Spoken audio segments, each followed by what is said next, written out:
So it's been a few days since Tiki's been adopted, and a few of the videos and comments that I've been seeing have really upset me. It was my initial reaction to get angry at these people who were clearly exceptionally uninformed. But instead of getting angry, I'm just going to react to these comments with cold, hard facts. Number one is the comment that I rehomed Tiki too quickly. First of all, that word rehome tells me everything that I need to know. And that is these people who are making these comments do not know what fostering is. Tiki was not rehomed because he was never my dog. Tiki was always going to get adopted. I've been fostering and rehabilitating dogs for 7 years. We determine if a dog is ready for adoption if they are trending in a positive direction. There's no completion. Tiki was playing, he was cuddling, he was going on walks, but Tiki will always be a nervous dog. No matter if he stayed with me for another month or whatever home he went to, he was always going to have a transition period. That is not something that more time can fix, and he will now continue that healing with his new family. The second comment is that we did zero vetting for his new family. Tiki had over 500 applications. Do you really think that we just reached our hand in, picked a random name out of a bucket, and handed him to this family? There were many conversations spanning weeks with his new family. One particular creator on here seems really hung up about home visits, saying that we should have done multiple home visits to Tiki's forever family. That could be a whole other video, but instead I will give you some statistics. There are countless studies that show that home visits and unnecessary adoption barriers are a leading cause of animals not getting adopted. Here's a study done by the Belleville Humane Society. After they removed requirements like owning a home, having a fenced-in backyard, and living in a nice part of town,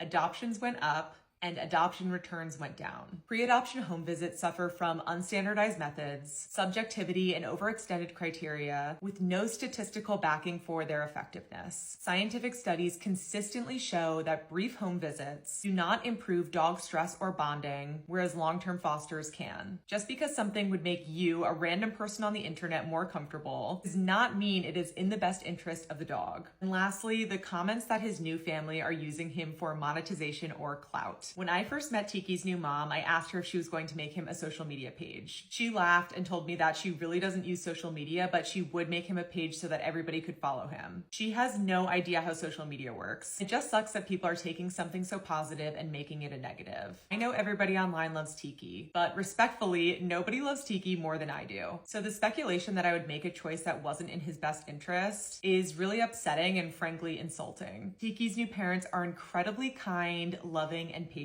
They are doing everything right. And the truth of the matter is, I spent 44 days rehabilitating a dog who would have otherwise been euthanized. He's now part of a safe, loving, happy family. And if that is something that upsets you, I don't know what to say. But hopefully you learn to be more respectful with my next foster.